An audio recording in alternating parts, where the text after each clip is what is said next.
E o Encontros já está no ar, e hoje com a segunda parte da entrevista com Caio Fábio. Continuando o papo que você acompanhou na semana passada, Caio fala com honestidade sobre os tempos difíceis e os acontecimentos que contribuíram na construção de quem ele é. São palavras de um homem que parece ter vivido mais de 100 anos em pouco mais de 5 décadas e que aprendeu entre erros e acertos que, no fim das contas, cada elemento de sua história se encaixa em um contexto maior, que o tira das rodas dos grupos e fluxos que não eram seus e o coloca em um especialíssimo caminho de reconstrução e aprofundamento de raiz humana e espiritual.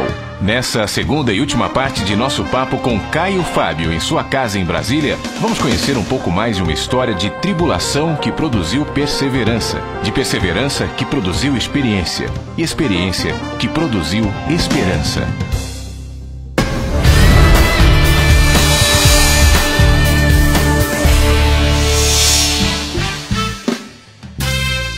E aí eu fico vendo aqui, você estava me explicando do jardim, me contando os significados, o prazer que vocês têm, você, Adriana, netinhos e todo mundo, de aproveitar tudo isso. E eu fico imaginando esse salto, essa diferença de qualidade de vida mesmo, que obviamente também produziu um novo olhar em relação até ao teu caminho. De falar de Jesus e divulgar o Evangelho e tudo mais. Prova disso é ver em VTV aqui no teu jardim, enfim. Isso tirou uma rigidez maior até em relação, aí eu volto à história das agendas, dos compromissos e das demandas, e inclusive eu me lembrei de alguns comentários que às vezes eu vejo por aí, de gente que entra nos seus vídeos, muito no YouTube, dizendo assim: Caio, volta a ser a cara da igreja evangélica. Existe ainda essa necessidade, esse apelo de algumas pessoas, mas parece que está muito claro em você que esse não é mais o teu caminho. Em mim está absolutamente claro há muito tempo, né?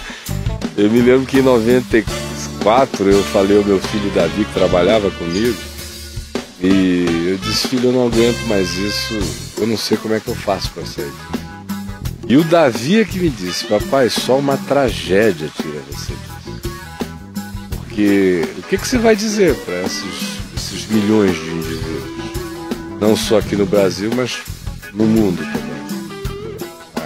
Você vai mudar para Angola e vai trabalhar no meio do mato para viver um estilo de vida simples? Eles vão acampar os milhares à tua volta e você só vai mudar o problema para um outro lugar. Só uma tragédia que eu não sei qual seria nem como seria, salva você disso. Ele não tem a menor ideia do quão profético ele estava sendo com apenas 18 anos de idade, àquela altura, ali em 94 mais ou menos, dizendo aquilo para mim. E foi exatamente uma tragédia que me tirou daquilo, e era o que eu queria, não sabia como.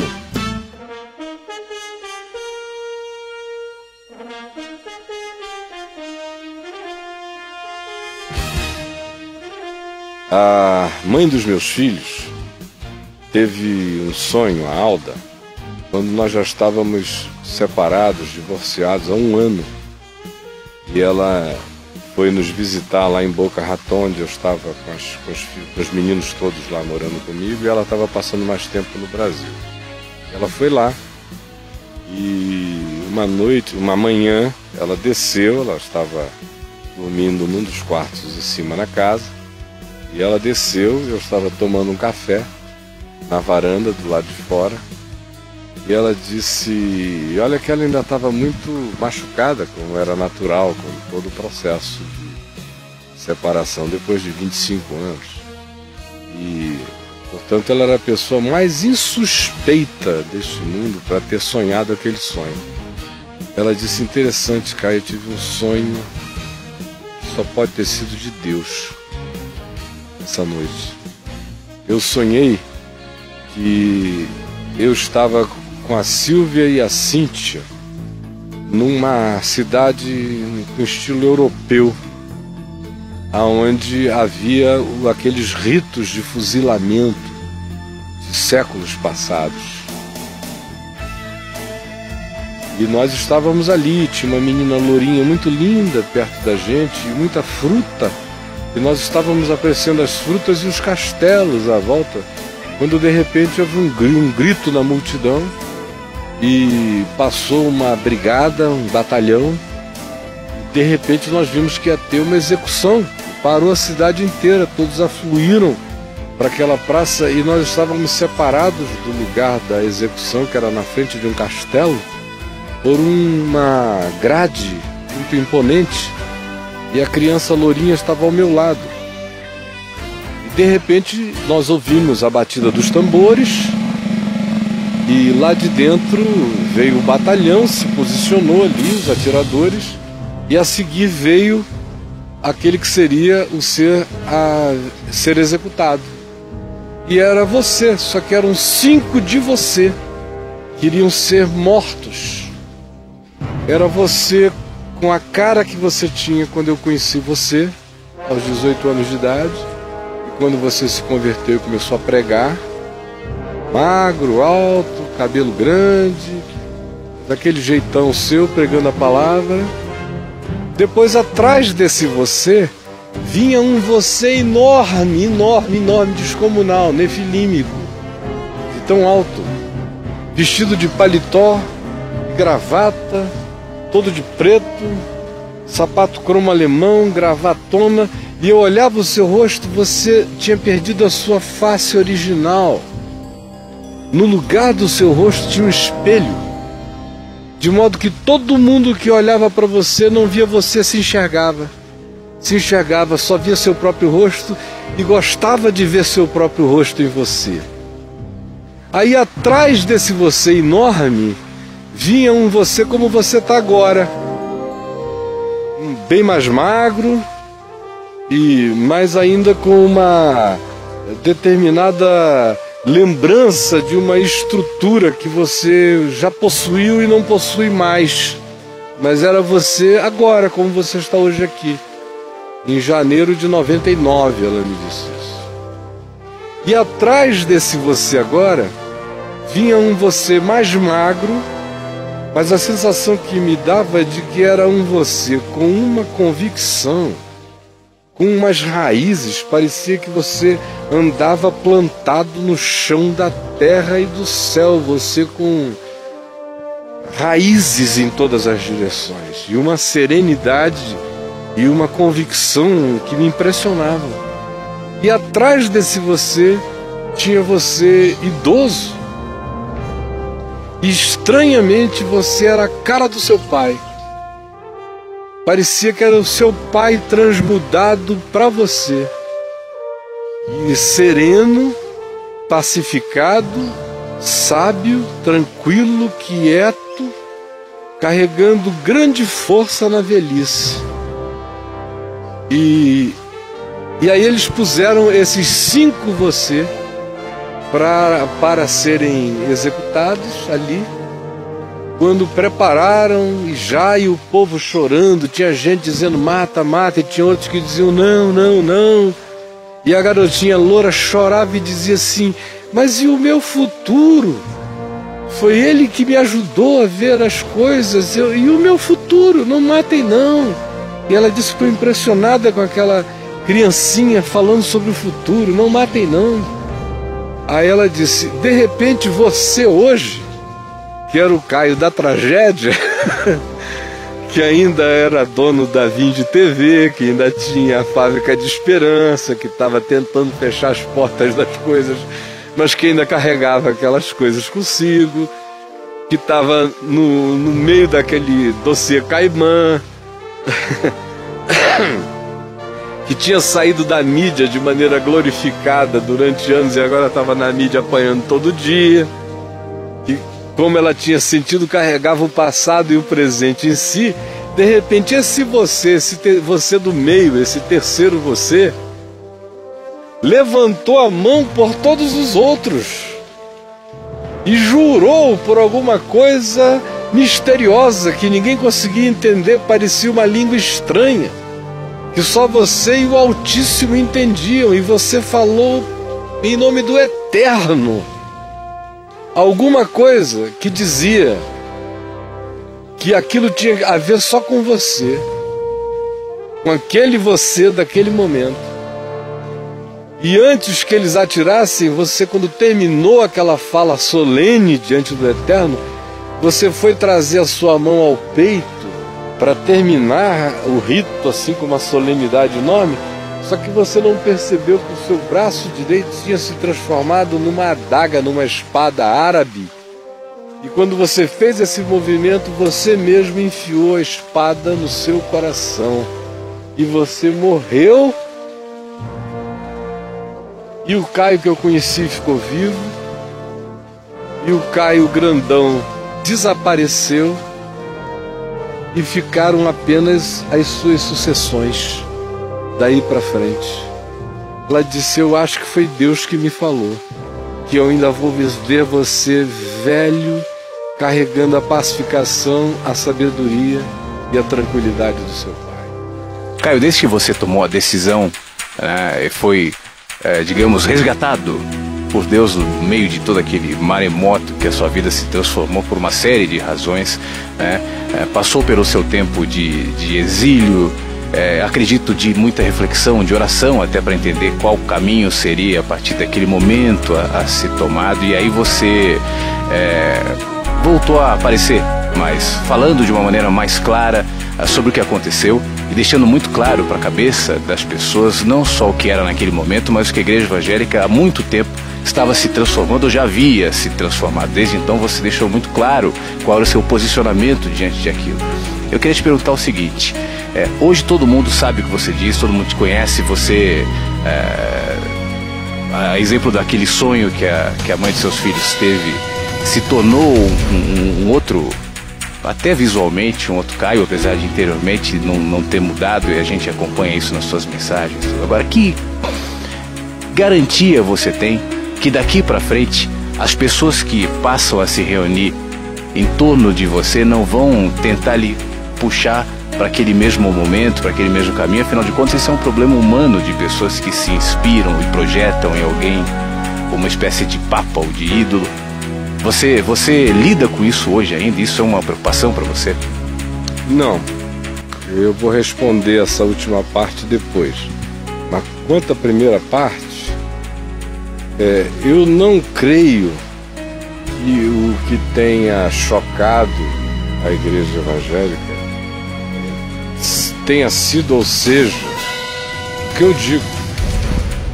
Porque se você pegar as minhas fitas ainda do tempo do cassete, se você ler livros meus, Igreja Comunidade do Carisma, Igreja Comunidade da Transformação, Igreja Comunidade Terapêutica, livros do iniciozinho da década de 80, Seguir Jesus, o mais fascinante projeto de vida, Reino de Deus, que é um outro livro.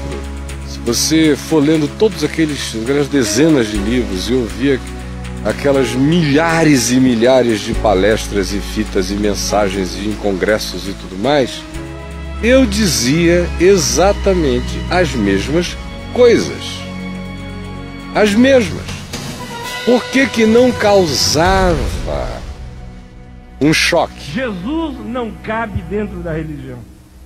A religião é estreita demais, é pequena demais, é medíocre demais, é diminutiva demais para o Deus Criador do cosmos caber dentro dela. Quando a gente vê todas as ações de Deus no Velho Testamento, afirmam esse fato, que Deus não é oficial, Deus não tem patente, Deus está frequentemente fazendo opção para fora das oficialidades. Os homens tentam domesticar a fé, aí Deus levanta um profeta, pode o tapete de todo mundo e diz que Deus continua Deus e continua livre. Por que não causava um choque? É porque eles diziam: esse é o nosso Caio falando de nós. Era como um médico da família, que é ao mesmo tempo parente, irmão, primo, tudo na família, dizendo: gente, essa comida vai nos matar. Uma das grandes desgraças da igreja foi ter acreditado que Jesus só se encontra do lado de dentro do portão, mas ele quer ser encontrado do lado de fora, todo dia, ao ar livre.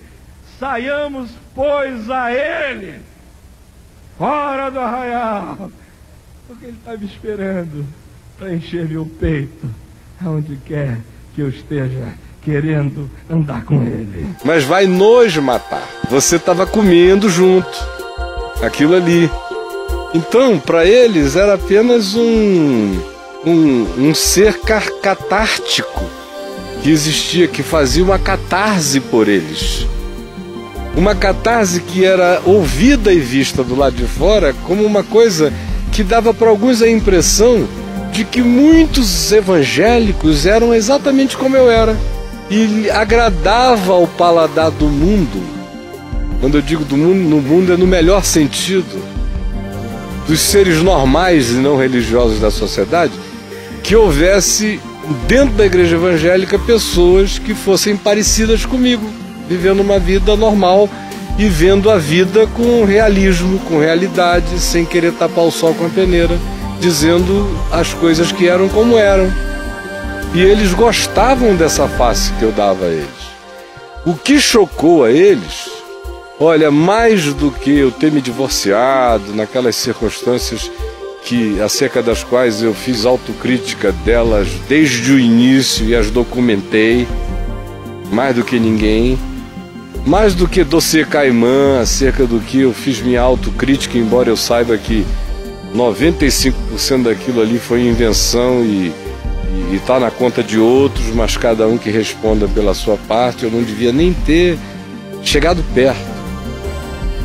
Mas o que mais chocou não foi isso. O que mais chocou foi que depois daquilo tudo eu não quis voltar.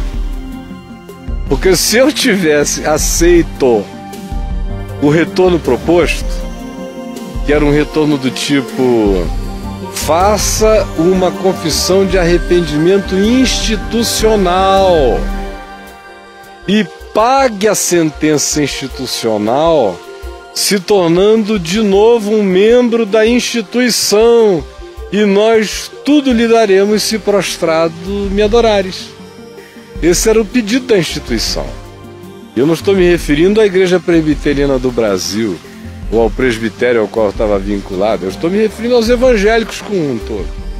Como Silas Malafaia disse para uma repórter da revista Piauí, que me entrevistou há uns 2 meses atrás, exatamente isso que ele disse, né? Não, para mim o Caio é um cara que nasce de 300 em 300 anos. O que ele já disse para mim, já disse para milhares de outros por aí, disse para ela. E olha, é o seguinte: eu, o Jabes e um grupo de irmãos estaríamos dispostos a colocá-lo no lugar que é inequivocamente dele nessa igreja. A gente só queria que ele fizesse uma confissão de arrependimento, tendo-nos como representantes oficiais da igreja para receber esse arrependimento de retorno dele, e nós iríamos fazer tudo acontecer na mesma hora. Como eu já ouvi de outros aos milhares por aí, de pastores evangélicos. Então, meu irmão, o que mais chocou é que eles achavam que não existiria vida para mim fora da igreja evangélica.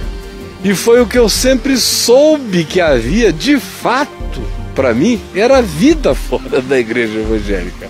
A melhor vida que pudesse haver.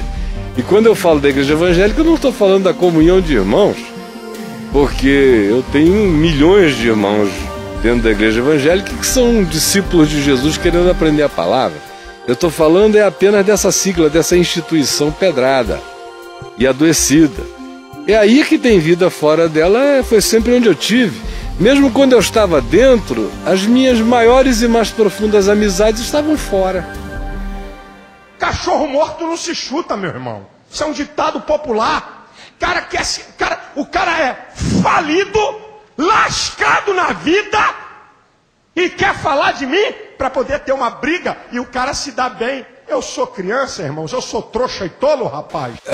Eles começaram a dizer que eu era o rebelde, justamente porque aquilo abriu o precedente para que milhares e até milhões de pessoas que viviam sob aquela opressão começassem a olhar com o passar do tempo e dizer: ué, se o Caio consegue andar com Deus, amar a Jesus, seguir o Evangelho e ter comunhão fraterna de igreja genuína com outras pessoas, sem precisar estar debaixo desse guarda-chuva, então é possível ter vida fora da igreja evangélica. Aí começaram a dizer que eu era o rebelde, que eu era o anticristo, que eu era o Belzebu e tudo que eles quiseram e queriam dizer.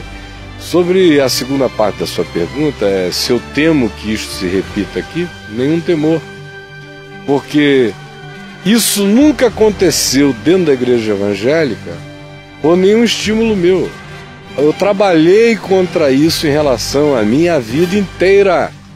Foi só muito depois que eu descobri que não adiantava eu trabalhar nem contra mim mesmo dentro da igreja evangélica enquanto eu ficasse dentro. Porque, por exemplo, eu vinha e fazia uma autocrítica e dizia absolutamente a minha humanidade. Meu Deus, se eu perder tudo nessa vida, só não deixa eu perder a minha alma. Eu não estou falando do inferno, porque para lá eu não morro. Eu estou comprado e lavado no sangue de Jesus. Eu estou falando de perder a alma. Não perder a capacidade de estar vivo. De ver a vida. E de, na vida, você discernir o que não vale a vida. Que é para que você não morra naquilo que não construiu vida em você. O que adianta ganhar o mundo inteiro e perder a alma? Aí eles diziam, que coisa linda, que homem humilde, que humanidade. E aí pregavam aquilo na conta do ídolo, do totem que eles estavam construindo. Até quando eu falava da minha humanidade, eu me totemizava aos sentidos deles, porque eu pertencia a eles. Aí quando eu deixo de pertencer a eles, eu digo as mesmas coisas e eles se escandalizam, apenas porque eu não pertenço à agremiação. Eu não tenho nenhum compromisso de defesa da agremiação, que eu nunca tive, mas eles achavam que eu tinha. Eu sempre defendi a fé evangélica, a fé segundo o evangelho, não a igreja evangélica. Então, se eu tenho esse medo de que isso se repita, nenhum. Não tem a menor chance, meu amigo, de que isso volte a acontecer. Esse povo que anda comigo mais próximo, aqui, por exemplo, no Caminho da Graça, ou nas estações por aí, nas estações do caminho você veja, isso não acontece porque eu não visito estação nenhuma. Já deixei claro que a relação era assim. Aqui no Caminho da Graça você vê a leveza da minha relação com a comunidade. Ninguém me cobra nada, ninguém me demanda nada. Nunca ouvi uma reclamação do tipo, o Caio não me atendeu. Eu atendo todo mundo que eu posso e todo mundo que eu não posso eu não atendo. Isso eles sabem desde o início. Ao contrário, eu os vejo preocupados comigo, em quererem me preservar, em tudo mais. Eu os venho educando desde o início numa relação sem visceralidade, sem chifopagias, sem cordões umbilicais. Uma das ênfases do Caminho da Graça é ensinar as pessoas a andarem com as próprias pernas. Então eles conhecem a minha sinceridade, se eu posso, eu posso, se eu não posso, eu não posso. Não me sinto cobrado de nada, é uma liberdade total. Isso acaba fazendo com que o caminho também não se transforme em uma instituição com fim em si mesmo. Você trabalha nisso também, né? É muito claro para as pessoas que o caminho não é uma estação, é uma passagem. Não existe para si próprio. Tem ali, a gente se reúne para nos edificarmos mutuamente, ao mesmo tempo em que todo mundo sabe que reunirmos-nos apenas por nós mesmos faz aquilo se tornar uma doença. A gente tem que ter um sentido missional no planeta. A gente tem que individualmente e comunitariamente sermos uma resposta de Jesus à Terra, sal da Terra, luz do mundo. Isso tem que se tornar uma agência de difusão de graça e não uma panela de pressão, aquilo no que a igreja se torna e que se envenena nas doenças do comunitarismo adoecido. Mas onde tem relação humana, onde tem muita gente, o risco de que isso aconteça, seja uma instituição religiosa ou não, é grande, né? Agora, diminui substancialmente quando você não tem aquele espírito do clube, nem da agremiação. Quando a ênfase é desinstalada. Você vê que eu praticamente não deixo nada ter os ritos institucionais ali dentro. Então tem lá gente funcionando em todos os lugares, mas não tem todo segunda, quarta-feira do mês tem reunião da liderança. Não existe isso. Ninguém se sente liderança. Quando eu sinto que tem alguém começando a querer se sentir muita liderança, eu digo, escuta, você não está afim de servir naquela outra área ali, não? Só para ver como é que você funciona naquilo ali, que é para o cara não ficar se sentindo o dono da bola. De propósito, na maior tranquilidade. E às vezes eu proponho que ele vá fazer aquilo que eu sei que o desejo dele de conforto, a egolatria dele não é o que ele aprecia. Eu digo, você não gostaria de se envolver com a atividade social que a gente está fazendo?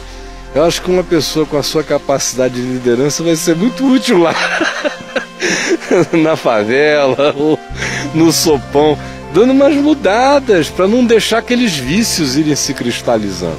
Até porque tem muita gente que vem de instituições montadas, religiosas, que vem, que foram pastores, enfim, tiveram cargos.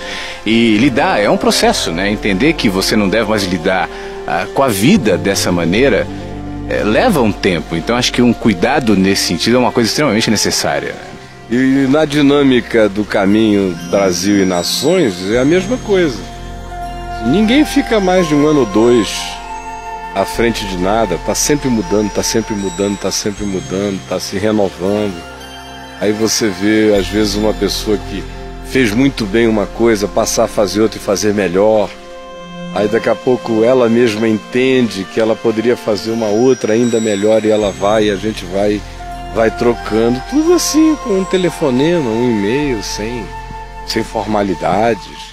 Caio, se eu estivesse conversando aqui com um pastor de uma igreja tal, e perguntasse para ele o que você pretende daqui para frente, o que você imagina que vai ser a sua vida? Ele diz, não, minha igreja crescer, que de não sei quantos membros triplique para não sei quantos. Tem alguns até que falam, eu tenho uma listinha, eu pretendo comprar um jatinho, comprar para servir a Deus melhor e assim por diante. Eu sei que contigo isso eu nem vou te perguntar, porque eu sei que isso não funciona. Mas você tem planos? O que você imagina daqui a 10 anos? Vem ver TV, caminho ou não? Você aprendeu que a gente não deve fazer tantos planos assim? Rapaz, eu não tenho. Eu tenho assim alguns vislumbres, mas não são planos, nem são projetos, nem são obsessões. São luzes. Poderiam se transformar em quaisquer dessas coisas, porque eu tenho atrás de mim, desses 40 anos de pregação do Evangelho, eu tenho 30 anos de uma vida que planejava e fazia, ainda que não fizesse com essas objetividades quantificáveis, nem com essas ambições cretinas e adoecidas, nem nada disso. Mas eu era jovem, meio potro de energia, dizer, vamos fazer isso esse ano, lá fazíamos uma agenda e realizávamos aquelas coisas. Mas hoje em dia não é um hoje em dia de hoje e para frente não, já tem um tempo que não. Eu apenas tenho alguns vislumbres e eles não têm nada em momento algum a ver com quantificação de coisa alguma. Tem a ver com qualificações. Eu busco ver algumas coisas melhor qualificadas, porque se você espera qualificações, você está semeando um futuro que está na mão de Deus. Se você ambiciona quantificações, você está olhando o imediato e que vai gerar idolatria e vai gerar inevitavelmente perversão da coisa em si. Então a qualidade não perverte, a quantidade sim. Então eu tenho sonhos qualitativos. Eu não sei quanto tempo mais Deus me quer aqui. Eu gostaria que, por exemplo, a Vem Ver TV tivesse uma vida bem mais longa do que eu. Então eu fico pedindo a Deus que me ajude a qualificar pessoas para continuarem as coisas enquanto ela cumprir um papel de vida. de significado. O que não tem vida, eu acho que tem que morrer e fechar no dia seguinte. Como eu já fiz, eu disse isso. Durante 30 anos as pessoas achavam que eu estava de conversa fiada. Mas quase não houve congressos da Vinde em que eu não dissesse: a Vinde tem existido, tem cumprido um papel maravilhoso, mas eu digo a vocês, no dia que ela virar um fim em si mesmo, eu vou jogar uma pá de cal na cara dela. E eu fiz isso na cara da Vinde, fiz isso na cara de tudo. Então eu espero que acreditem que eu não estou de brincadeira. Caminho da Graça é a mesma coisa. Já disse a eles, mas muitas vezes. Vocês, se quiserem, vão fazer outra coisa. Caminho da Graça foi algo que Deus me deu começar. E se eu sentir que vire um fim em si mesmo, Deus vai me dar a graça de terminar. E se depois que eu partir virar um fim em si mesmo, eu espero que Deus me tenha dado alguns discípulos de consciência com profundidade de entendimento suficiente para sepultarem o negócio. Porque o que não é vida em si mesmo, o que existe para si mesmo e não para servir, tem que acabar, tem que morrer. Não pode continuar existindo.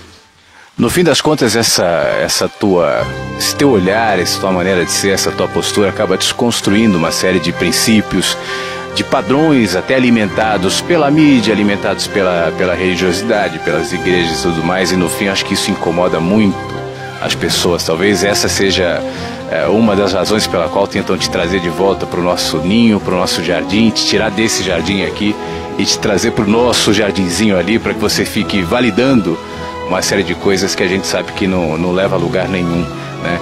É bom que a gente tenha um cara assim, com o teu chapeuzinho, com a tua roupa, com a tua calma, com a tua paz, que nos ajude a nos enxergar e a caminhar nessa simplicidade. Por isso é bom estar caminhando contigo, estar te entrevistando, ou ter te entrevistado nessa entrevista que vai virar 2 programas. E eu fico muito feliz com tudo isso, muito grato por tudo. Tá? Meu querido, o prazer e o privilégio foi e será sempre meu. Você é alguém acerca de quem eu posso dizer que eu botei os olhos e me enterneci com seu espírito desde o primeiro momento. Aliás, eu comecei a me agradar imensamente da sua voz antes de eu conhecer você. Eu já gostei do seu tom de voz, que foi o que eu ouvi primeiro. E quando eu tive a chance de te conhecer, imediatamente eu senti identidade, tranquilidade, e comecei de vez em quando a pensar: será que um dia eu teria a chance de ter o Flávio trabalhando com a gente direto, integralmente? Até que agora, pela misericórdia de Deus, surgiu essa oportunidade pela qual eu fico extremamente grato a Deus e feliz por ter você com a gente, certo de que só começou. Tem um mundo de coisas para você ser e fazer nesse processo todo, e para eu também me alegrar muito vendo acontecer na sua vida, na sua família e tudo mais. É um privilégio. Obrigado.